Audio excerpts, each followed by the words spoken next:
Éxodo 20:17, vamos a leer. Dice, Éxodo 20:17, no codicies la casa de tu prójimo, no codicies su esposa, ni su esclavo, ni su esclava, ni su buey, ni su burro, ni nada que le pertenezca. Cuando nosotros revisamos el libro de Éxodo, en el capítulo 20, hablábamos o hemos estado hablando de que Dios nos está mostrando y se está reflejando, está queriendo mostrar sus atributos por medio de cada uno de los mandamientos que nosotros podemos encontrar. Así es como podemos nosotros ver en la Escritura, por ejemplo, la omnipotencia de Dios, que Dios es supremo, que Dios es omnisciente, que Dios es omnipresente y algunos otros atributos que también nos muestra y nos señala los 10 mandamientos. En esto nosotros hemos visto cómo Dios quiere justamente mostrarse a su pueblo. Ya hemos hablado mucho de cómo el pueblo es sacado de Egipto, Dios se revela a este pueblo, la forma en que se revela, por qué lo hace de esta manera. Eso ya es algo que nosotros hemos ido viendo durante esta serie de predicaciones, pero para los que no nos han podido acompañar desde antes, básicamente los 10 mandamientos son una especie de carta magna de presentación de quién es el Dios de Israel. Todos los pueblos tenían su tal vez decálogo, su forma de poder mostrar quiénes eran sus dioses, y Dios toma este elemento cultural y Él dice, yo soy así, soy de esta forma, y nos da los 10 mandamientos para que su pueblo pueda formarse según su corazón, según Él es. Y así, de esta manera, su pueblo pueda reflejar al mundo la esencia y el ser de Dios con todos sus atributos. Entonces, es en ese decálogo, en esta declaración que Dios mismo le entrega al pueblo, en la cual nosotros vemos desde el comienzo que es un actuar y cómo es Dios quien ejecuta todas las acciones. Recordamos nosotros en el primer versículo del capítulo 20 de Éxodo, que el relato parte diciendo que Dios habló y dio a conocer todos estos mandamientos. Dios fue el que tuvo la iniciativa, Él fue el que toma entonces o da el primer paso para dar a conocerse al pueblo y lo continúa haciendo hasta el día de hoy. Él es el que da el primer paso para acercarse a ti, para acercarse a mí. Es Dios quien ejecuta la acción, es Dios quien nos busca, es Dios quien está interesado en tener una relación con nosotros. Es Dios quien, a final de cuentas, Él mismo se mueve y moviliza todo lo que Él creó, todo el universo, para poder tomar contacto contigo y conmigo. ¿Por medio de quién? De Jesucristo. Se trata todo de Dios.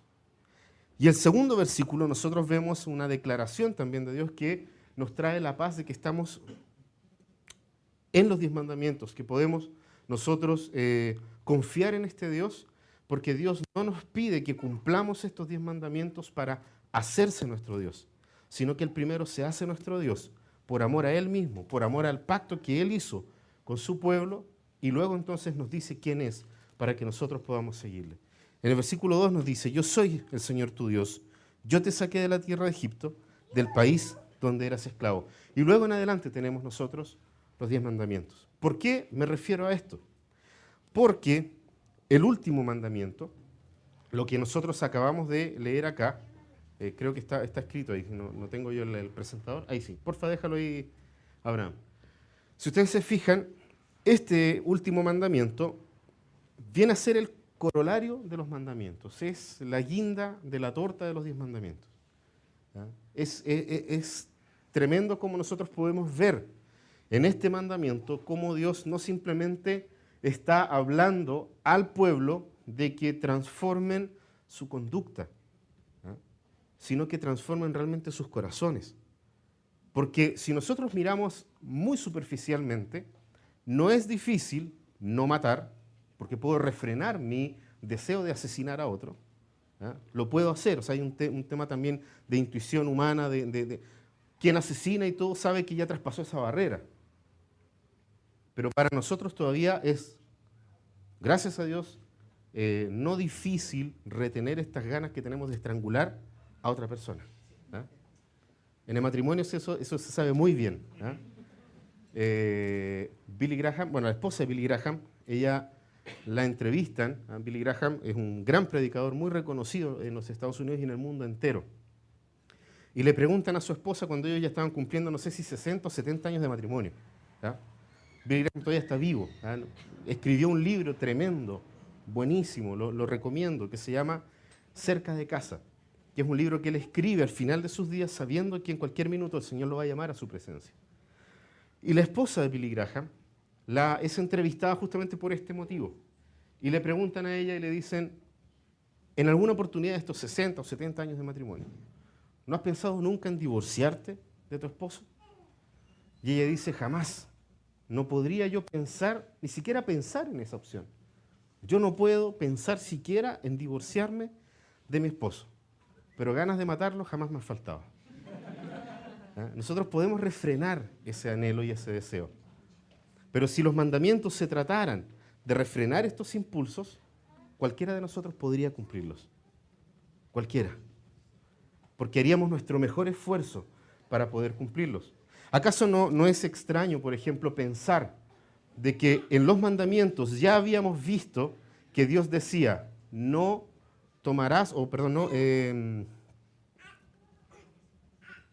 no mates o no cometas adulterio, o estos no que aparecen muy cercanos a este tema de la codicia? Cuando nosotros, por ejemplo, la palabra nos dice no cometerás adulterio, y vimos de qué es lo que se trataba este mandamiento, da la impresión de que es una redundancia decir no codicies a la mujer de tu prójimo, por ejemplo. Pero aquí, justamente, Dios está apuntando a que el tema no es tan superficial como simplemente abstenerme de tomar a la mujer de otro, o de abstenerme de tomar una posesión del otro. Porque eso, aparentemente, nosotros lo podemos hacer. Pero si examináramos nuestros corazones, sabemos que no vamos a poder.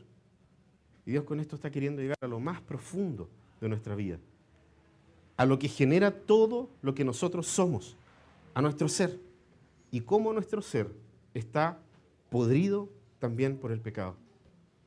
Cómo nuestro ser, ninguna parte de nuestro ser, se escapa de la caída del pecado. Nadie de nosotros está libre de atentar en contra de este mandamiento. ¿Por qué? Porque si ustedes se fijan, esta guinda de la torta, como yo les decía, viene también a responder y a afirmar lo primero que Dios dice de sí mismo. Yo soy Jehová tu Dios. Yo te saqué de la tierra de Egipto. Tú me conoces, Israel. Tú sabes quién soy yo. Tú sabes cómo es tu Dios. Tú sabes que yo, tu Señor, jamás te he abandonado, y la mayor manifestación de que jamás te he abandonado es que te saqué de la tierra de Egipto. Pudiste haber estado en ese lugar por mucho tiempo, pero yo te saqué.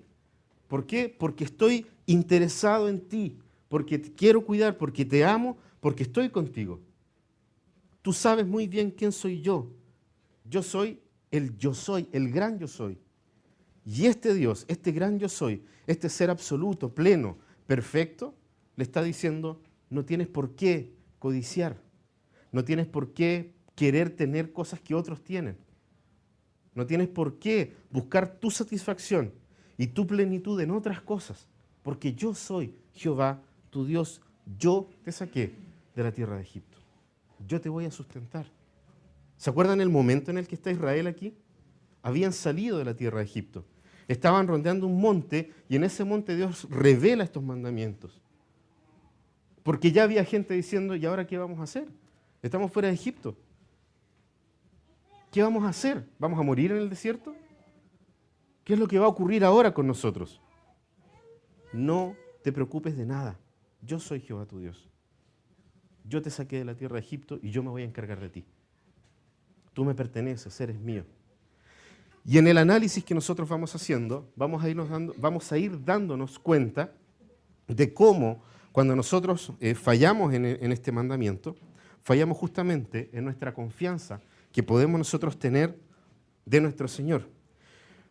Es interesante cómo nosotros podemos ver la visión que tenía desde hace muchos años la iglesia. Estaba leyendo en la institución de Juan Calvino, cómo se refiere él a esto.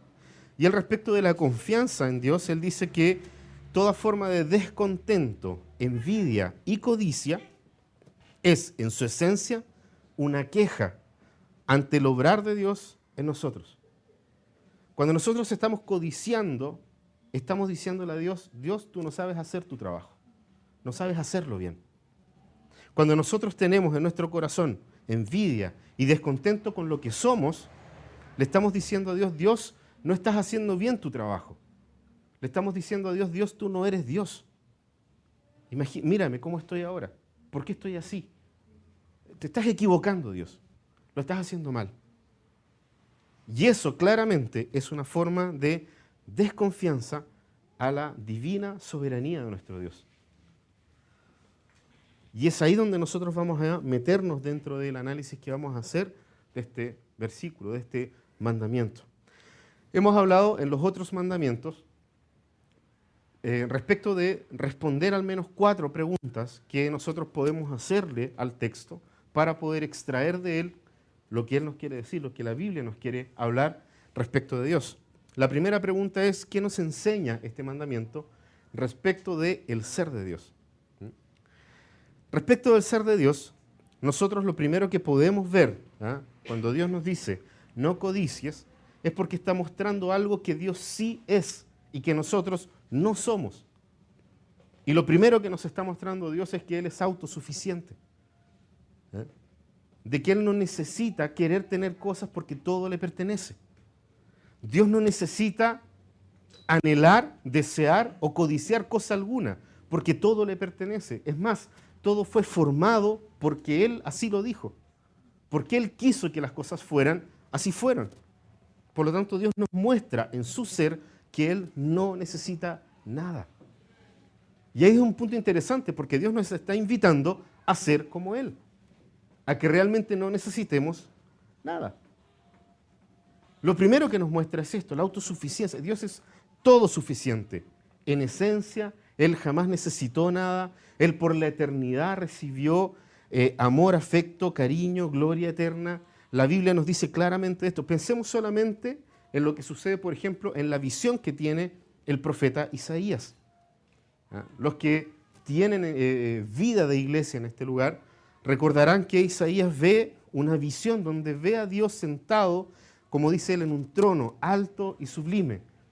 Y la ropa de Dios llenaba el templo y alrededor de Dios volaban unos ángeles, unos serafines, que con 2 manos se tapaban los ojos, con 2 aleteaban y con 2 se cubrían los pies. ¿Se acuerdan de ese relato? Y que los ángeles daban o giraban en torno a Dios diciendo, santo, santo, santo es el Señor Todopoderoso, dándole la gloria constante y permanente a Dios. Eso es uno de los muchos relatos que hay en la Escritura respecto de cómo Dios se fue revelando de su autosuficiencia. Cómo Dios se fue dando a conocer a nosotros respecto de esto. Si nosotros leemos en Génesis 1, capítulo 1, versículo 26, nos damos cuenta de que Dios eternamente ha sido o ha estado en compañía. Nosotros vemos ahí que decía que se movía, ¿cierto?, el Espíritu de Dios sobre la faz de las aguas, y más adelante nos dice que Él dice, hagamos al hombre a nuestra imagen y semejanza, en una función o en una palabra que está, dicha en forma plural.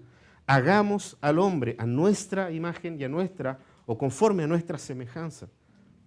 Lo que nos manifiesta desde el principio esta Trinidad de Dios, Dios Padre, Dios Hijo, Dios Espíritu Santo.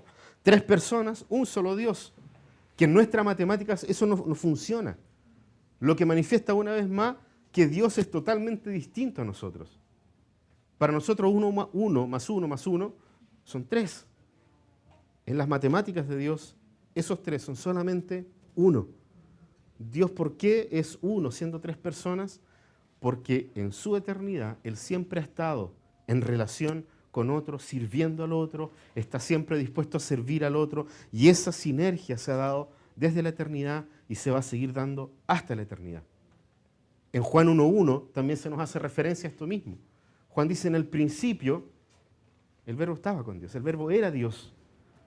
La Biblia entera, si nosotros comenzamos a buscar, nos va a hablar respecto de esta verdad. Dios es totalmente otro. Y en esa, como hemos dicho varias veces, en esa otredad de Dios, en este Dios totalmente distinto a nosotros, nosotros nos encontramos con que Dios no necesita nada, que Dios es pleno, que Dios es totalmente autosuficiente en todas las cosas. A mí me surge una pregunta, no sé si a ti te pasa lo mismo. Si Dios es autosuficiente y pleno por esencia, porque es parte del ser de Dios, ¿por qué nos creó? ¿Cuál fue la idea de Dios de crearnos si no necesitaba compañía? Porque en muchos lugares se dice, no, Dios nos creó porque se sentía solo. Entonces nos creó para poder tener a alguien como un perrito que le mueva la cola. ¿Eh? Y frente a ese planteamiento, nosotros podemos entonces argumentar una serie de otras cosas. Como por ejemplo, entonces Dios se enojó con nosotros y nos castiga. Hay media verdad en eso y toda media verdad es una mentira completa. ¿Por qué? Porque si decimos que Dios nos creó como para tenernos de chiche, claramente nuestra idea de ese Dios es totalmente distorsionada.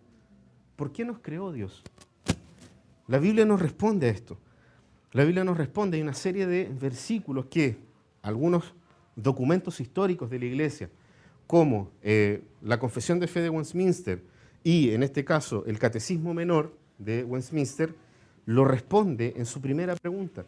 Cuando nosotros preguntamos cuál es el fin último del hombre, si nosotros decimos por qué fuimos creados, cuál es el propósito de ser nuestro, por qué motivo nosotros existimos, cuál es la motivación de Dios para nosotros poder existir. Nosotros fabricamos algo, los ingenieros saben mucho de esto, cuando el ingenio te lleva a crear algo nuevo, te lleva a crear algo nuevo con un fin determinado y específico. Y eso que tú creaste no tiene ninguna otra función, solamente cumple la función para la cual fue creado. Si nosotros aplicamos esa pregunta en nuestras vidas, ¿por qué Dios nos creó?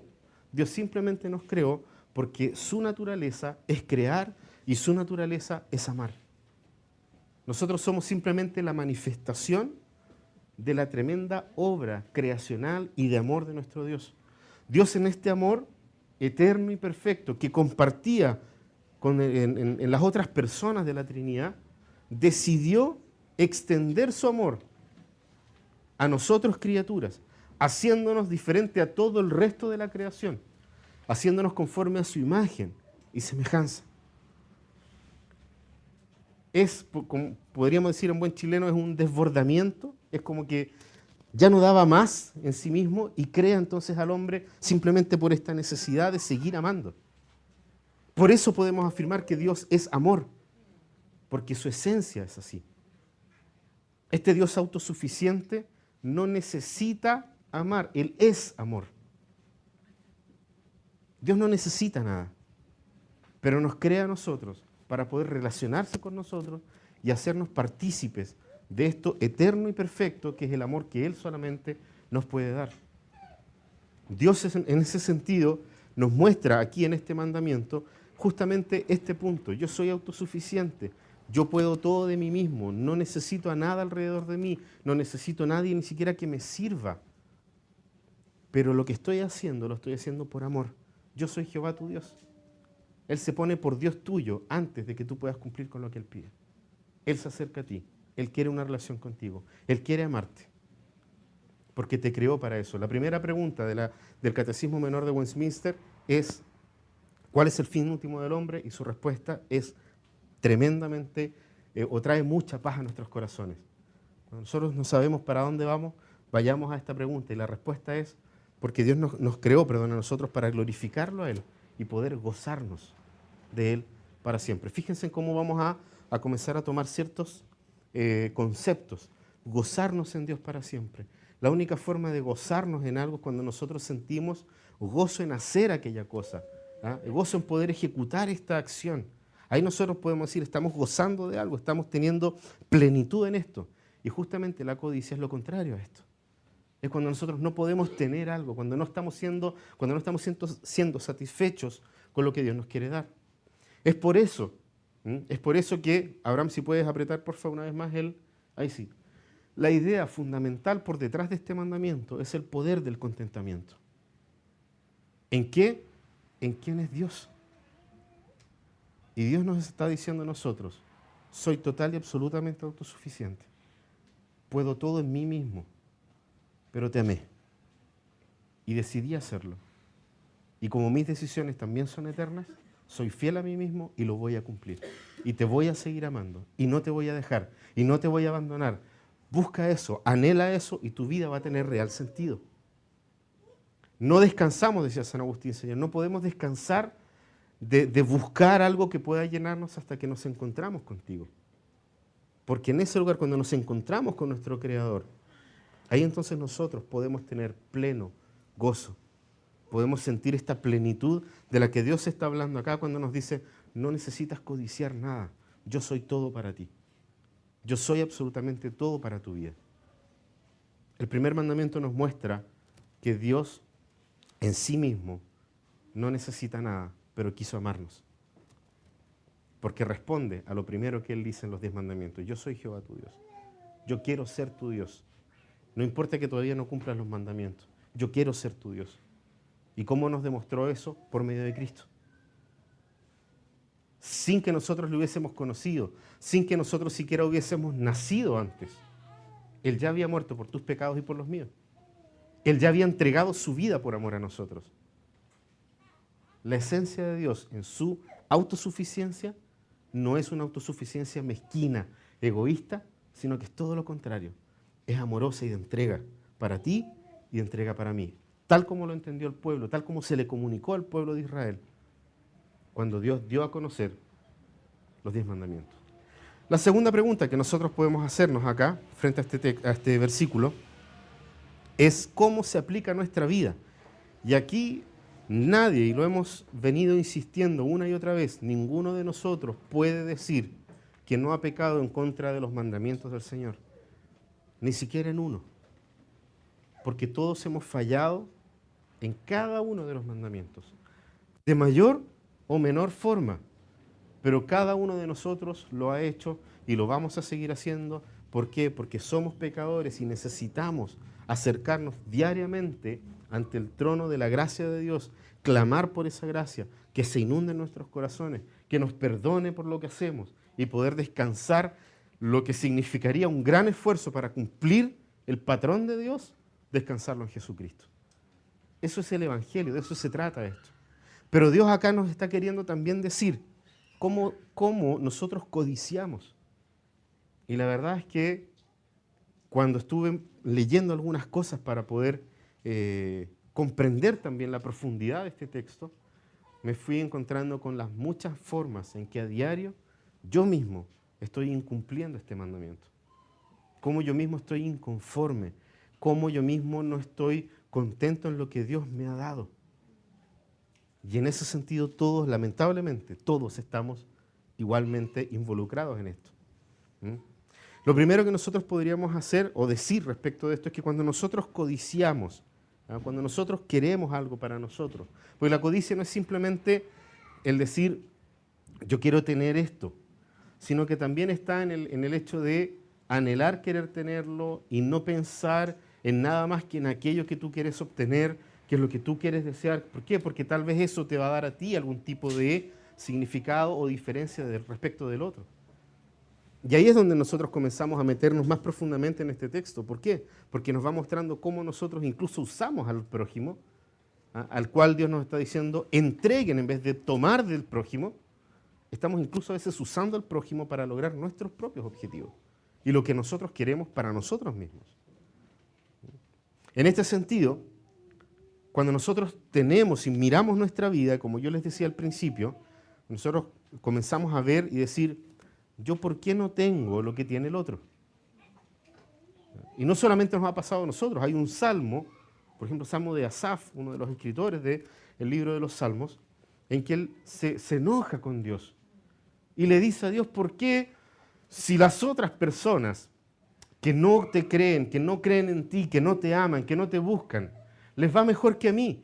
¿Por qué yo que te amo, que te busco, que trato de cumplir con tu ley, estoy como estoy? Es mejor ser malo que bueno. Porque al malo le va mejor que a mí. ¿No has pensado eso alguna vez? Yo lo he pensado muchas veces. Y lo hacemos cada vez que nosotros justamente pensamos de esta forma. Pero Señor, ¿por qué? No entiendo por qué a esta otra persona le va mejor que a mí. Señor, mira mi esfuerzo, mira lo que estoy haciendo, mira mi entrega, y estoy así. ¿Por qué estoy así? ¿Qué te pasa, Dios? Hay otro relato en la historia bíblica que me gusta mucho respecto de esto, y es el libro de Job. Nosotros siempre vemos a Job como un hombre total y absolutamente intachable. Y efectivamente Dios lo pone a prueba por eso, porque era agradable delante de los ojos de Dios. Pero llega un punto en la vida de la prueba de Job en que Job comienza a autojustificarse delante de Dios. Y le dice, Dios, mira, yo nunca he codiciado a la mujer de otro. Dios, yo tampoco jamás he hecho el mal a mi prójimo. Trato bien a mi servidumbre. Soy un hombre totalmente bueno delante de los demás. Los demás hablan bien de mí. Dios, mírame, ¿y por qué yo estoy pasando por esta situación? Si yo he cumplido con todo lo que tú pides y anhelas. El problema es que cuando termina de hablar Job, comienza a hablar Dios. Y Dios llama a Job y le dice, ven para acá un poquito, acércate. Toma asiento porque te vaya a cansar parado. ¿Quién soy vos, compadre? ¿Qué me importa tu bondad? Por más bueno que sea, jamás vas a ser como yo. Es tan profundo lo que Dios le dice que en algún momento Dios le dice a Job, ¿acaso me vas a minimizar a mí? ¿Me vas a avergonzar a mí para quedar bien tú? ¿Quién te has imaginado tú que eres, Job? Si no se trata de ti, se trata de mí. Porque Job, ¿qué es lo que le había pasado en ese momento? Se había olvidado que toda la bondad, que todo lo bueno que él tenía, era simplemente por gracia de Dios. Y eso es lo que nos pasa a nosotros. Comenzamos a alegar a Dios, comenzamos a discutir con Dios y comenzamos a mirar a Dios con desconfianza. Cuando codiciamos, estamos mirando a Dios con desconfianza. Estamos mirando a Dios con desconfianza y lo estamos mirando a su vez con ingratitud. Y esta mezcla de desconfianza y gratitud es el comienzo de todos nuestros pecados. Por eso Dios está terminando con este mandamiento. ¿Cuál fue el primer pecado? Desconfianza e ingratitud. Adán y Eva lo tenían todo. Todo. Estaban en el paraíso. Si alguna vez soñaste con estar en un lugar como el paraíso, ellos sí lo estuvieron ahí. Y a pesar de estar ahí, tuvieron desconfianza y fueron ingratos con Dios. Francis Schaeffer lo dice de la siguiente manera, un pensador y un pastor protestante. Él dijo, el principio de la rebelión del hombre en contra de Dios fue y es la ausencia de un corazón agradecido. ¿Estás contento con lo que tienes? ¿Eres feliz con lo que Dios te ha dado en este momento? Es fácil decir, gracias Señor, gloria a Dios porque me salió tal cosa, gracias a Dios porque aprobé todos mis ramos, glorifico al Señor porque tengo un nuevo y mejor trabajo, gloria a Dios porque mi abuelita que estaba mal ahora está bien, se mejoró, y somos rápidos para poder decir este tipo de cosas. Pero podremos llegar al mismo nivel de intimidad con Dios, de poder decir, te glorifico, Padre, porque mataron a mi hijo.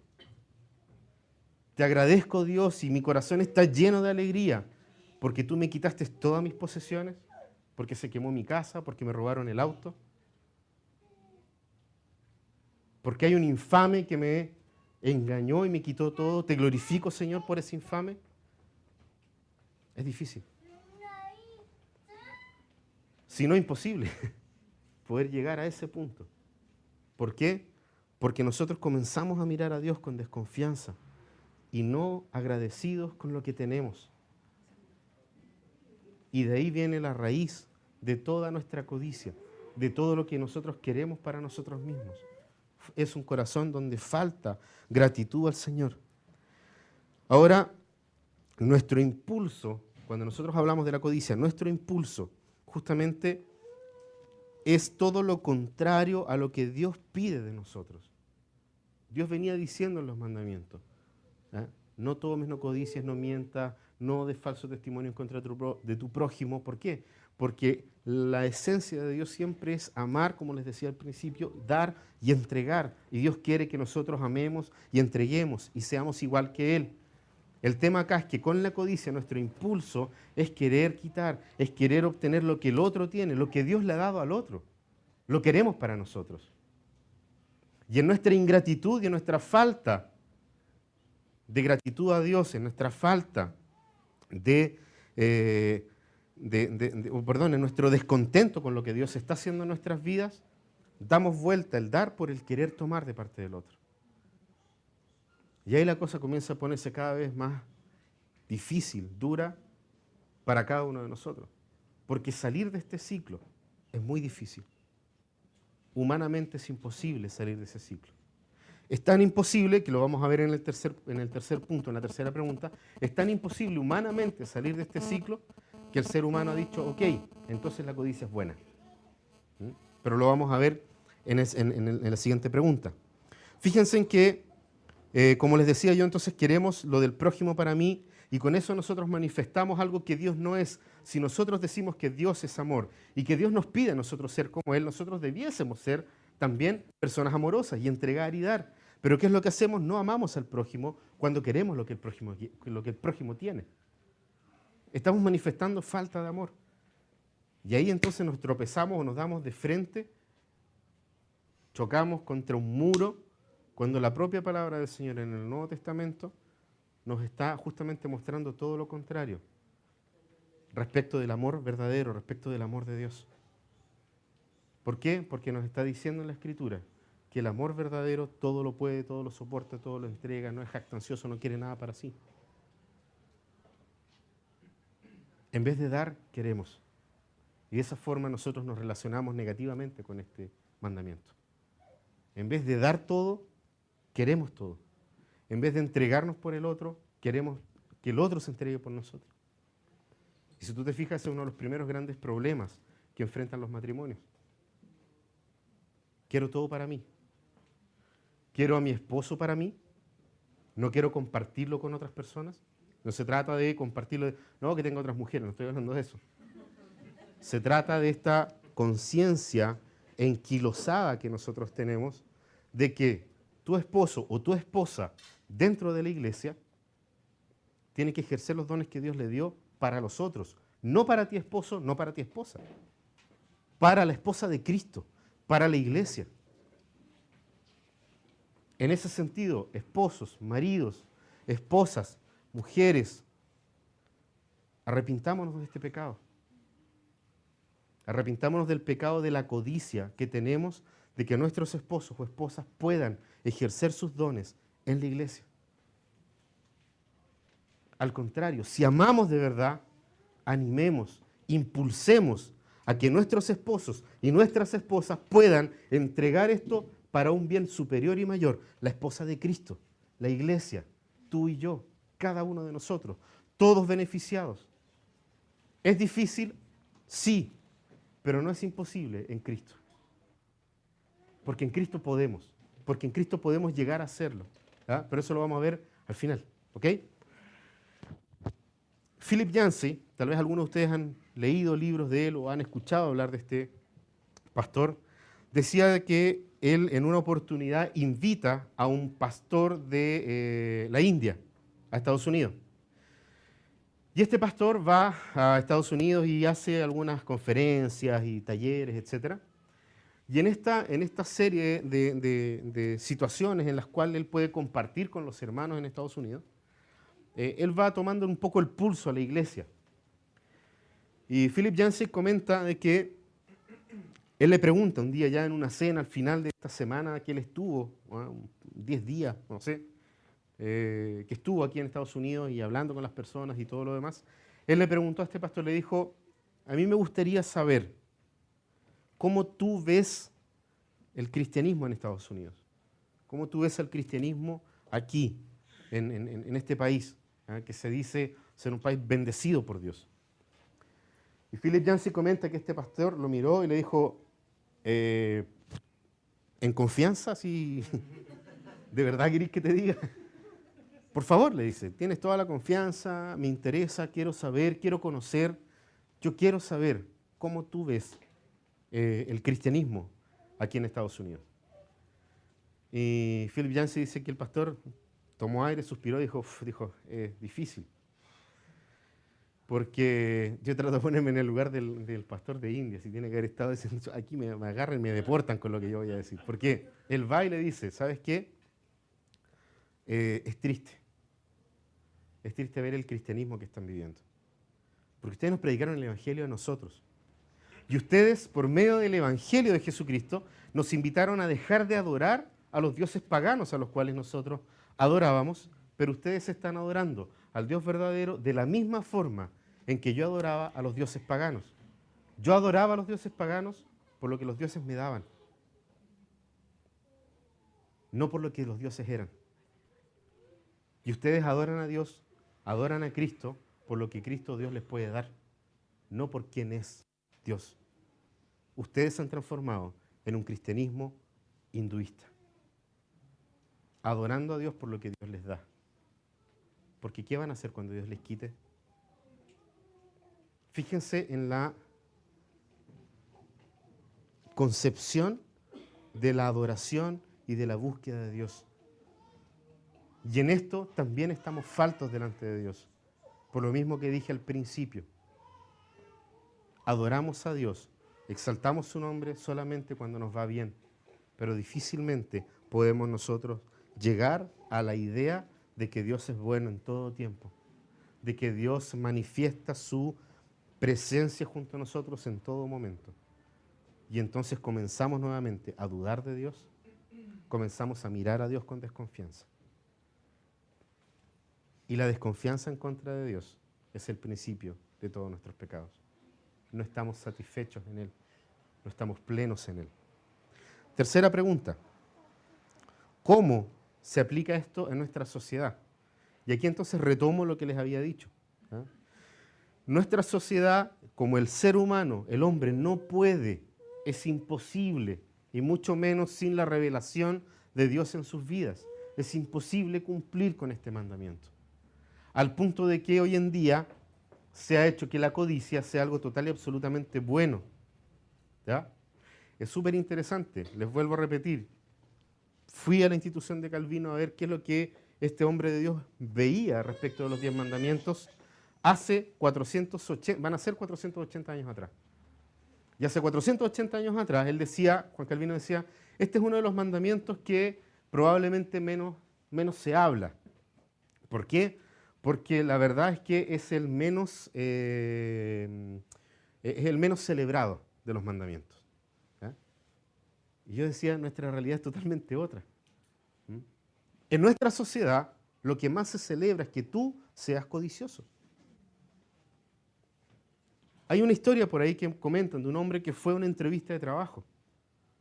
Y es curioso en las entrevistas de trabajo cómo se busca al candidato ideal. No sé si alguien trabaja en psicología en esta área, pero lo que podemos nosotros ver es justamente que hay un punto en el cual nos preguntan cuáles son nuestros anhelos en el trabajo. ¿Qué es lo que esperamos de este trabajo? Y cuenta esta historia que fue un tipo a una entrevista de trabajo y le dijo, ¿por qué tú estás acá? ¿Cuáles son tus anhelos? ¿Cuáles son tus metas en este trabajo? Y este tipo queda mirando a su entrevistador, al jefe que lo estaba entrevistando, y le dijo, mi meta es estar donde tú estás sentado. Yo quiero tu trabajo.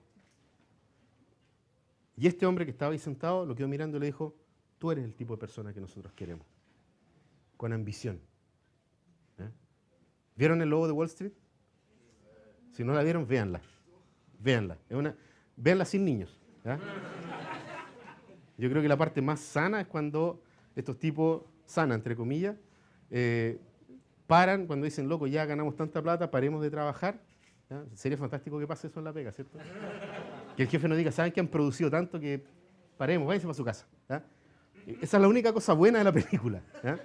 Véanla, porque manifiesta y muestra justamente cómo nosotros, seres humanos, codiciamos y hemos transformado. Como no podemos ir en contra de esto, lo tomamos a favor. Y nuestra sociedad nos invita. El tema de la ambición se ha trastocado.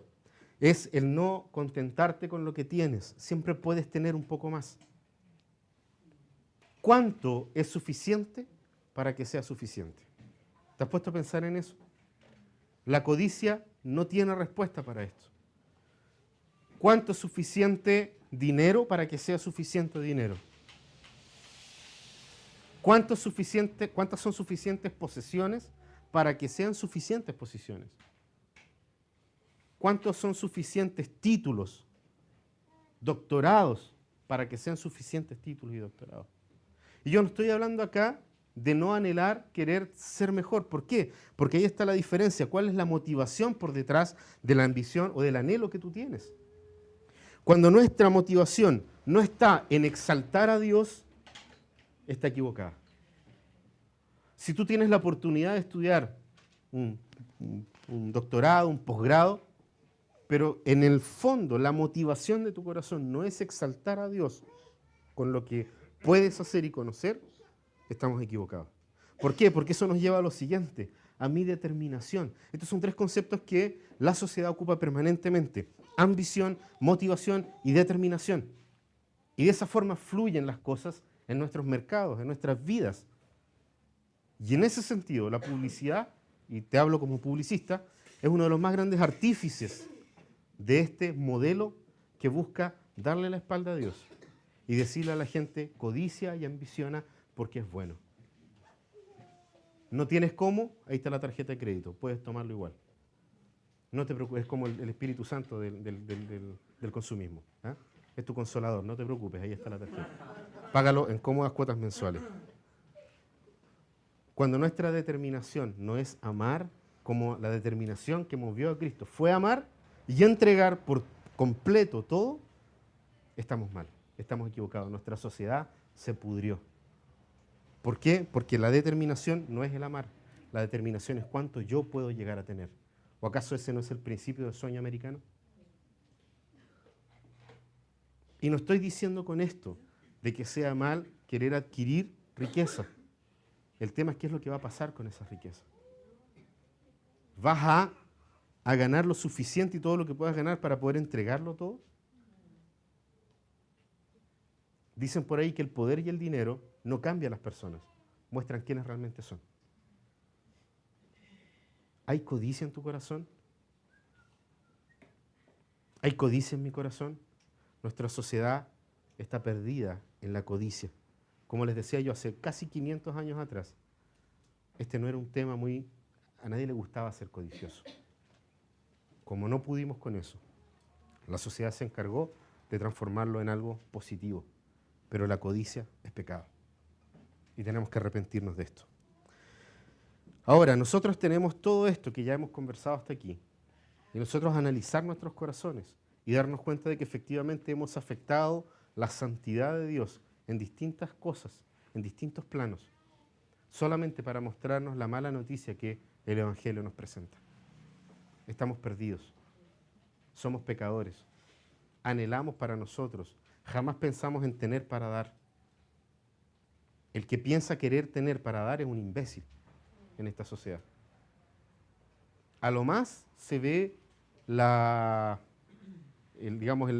actos de beneficencia como algo bondadoso, pero la motivación sigue siendo como tú te ves. ¿O acaso ustedes creen que Leonardo Farca lo hace realmente motivado de corazón a regalar plata? Independiente y le felicito todas las cosas que hace detrás de las cámaras, las que no vemos, porque probablemente esas son las únicas de corazón verdadero. Y no es un juicio en contra de él, es un juicio en contra de nuestro esquema, de nuestra situación como sociedad. Si tuviera la oportunidad de conocerlo y de ser amigo de Leonardo Farca, ¿lo haría realmente por lo que él es o por lo que él tiene? Eso también manifiesta de qué manera nosotros nos enfrentamos a este tipo de cosas. ¿Vamos a tomar a nuestro prójimo en un afán utilitario? ¿O realmente vamos a darnos por nuestro prójimo por el simple hecho de amar a aquel que es igual que yo? O como dice en la Biblia, amar a mi prójimo como me amo a mí. La mala noticia del Evangelio es esta: nosotros no podemos cumplir con este mandamiento. Y Dios nos está humillando cada vez que nos recuerda que no podemos codiciar. La casa, habla de la casa y luego habla una serie de cosas para abajo. ¿Por qué? Simplemente manifestando, primero, cuáles son las cosas que más nos atraen del otro. Probablemente hoy en día no va a decir, oh, qué lindo burro que tiene mi vecino. ¿Ah? Pero era una forma de medio de transporte en los tiempos que se estaba hablando acá. ¿Mm? Pero sí tal vez estás codiciando el auto que tiene tu vecino, el estilo de vida que tiene tu vecino. ¿Por qué? Porque siempre el pasto del vecino es más verde. Y siempre queremos tener eso. ¿Ah? Miremos a Homero Simpson, yo creo que es uno de los referentes más grandes que podemos tener. ¿Ah? Todo lo que Flanders tiene, Homero lo quiere. ¿Ah? Y de hecho el 80% de la casa de Homero es de Flanders. ¿No se han cachado esa cuestión? Agarra una cosa y es una taza para zurdos, ¿no? Por ejemplo. No sé. Homero manifiesta, o es tal vez la expresión máxima de cómo nosotros estamos hasta las patas con esta cuestión de este mandamiento, en pecado y en rebelión en contra de Dios. Ahora, la buena noticia del Evangelio. Cómo Cristo viene a solucionar el conflicto de nuestros corazones que codician y anhelan. Cómo Cristo viene a solucionar eso. Primero, el ejemplo de Él es maravilloso y es eterno y es perfecto. Él se entregó por nosotros. Él no quiso tomar, sino que por el contrario, Él dio. Él entregó todo lo que tenía. Segunda cosa que nosotros podemos ver en Cristo. Jesucristo, cuando viene acá, se despoja. Fíjense en eso. O sea, nosotros, por un lado, queremos tener y obtener para nosotros. ¿Qué cosa? Generalmente cosas materiales. Pero Cristo entrega, se despoja de todo lo que Él realmente podía tener, de lo que Él era merecedor por ser el Hijo de Dios, el unigénito Hijo de Dios, el primogénito de toda la heredad. Pero Dios deja eso de lado para poder entregar. Y en esa entrega, hacerte partícipe a ti y a mí de la herencia que es de Él. La reparte con una banda de pecadores, hipócritas, codiciosos, que somos todos nosotros.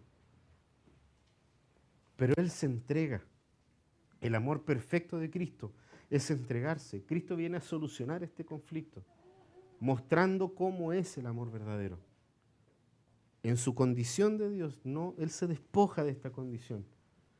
¿Para qué? Para poder hacerse hombre, humillarse, a ser una criatura como Él mismo creó.